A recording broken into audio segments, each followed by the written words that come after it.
In 1942, an ordinary American took an extraordinary stand. Fred Korematsu boldly opposed the forced internment of Japanese Americans during World War II. I am Karen Korematsu. My father's name is Fred Korematsu, and he is an American civil rights hero. In California, we now have a special day named after him, the Fred Korematsu Day of Civil Liberties and the Constitution, which is celebrated on January 30th of every year. January 30th was my father's birthday. Let me tell you a little bit about him and why we now have a day named after him. In 1942, during World War II, Japan bombed Pearl Harbor. Our West Coast became a potential combat zone. Living in that zone were more than 100,000 persons of Japanese ancestry, 2/3 of them American citizens, 1/3 aliens. Part of the U.S. government's response was to target Japanese Americans, most of whom were U.S. citizens, none of whom had anything to do with the Pearl Harbor bombing. Without any charges or trials, the government took 120,000 innocent Japanese Americans out of their homes, away from their businesses and jobs, and locked them up in 10 concentration camps in the U.S. Their only crime was that they were of Japanese ancestry, but my father refused to go to the prison camps.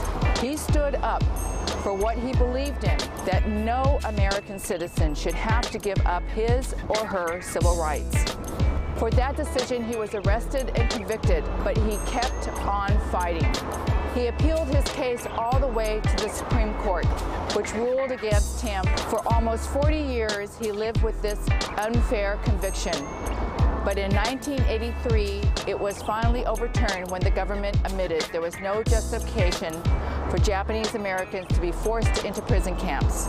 For my father's fight for justice, President Bill Clinton gave my father the Presidential Medal of Freedom in 1998, America's highest civilian honor.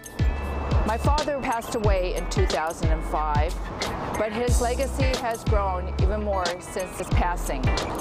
We now have schools named after him, and in September 2010, the state of California officially created Fred Korematsu Day, a day to learn his story and remind us why it's so important to study our civil rights.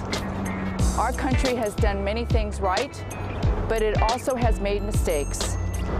We need to honor the courageous people who stand up for what is right, even if it means challenging our government. America is greatest when we celebrate our diversity and defend each other's rights and freedoms. Our Constitution has profound ideals, but these ideals are meaningless if we do not try to protect them. Thank you for honoring my father's legacy by celebrating Fred Korematsu Day on January 30th. My father would have wanted you to stand up and defend your own civil rights as well as the civil rights of those around you.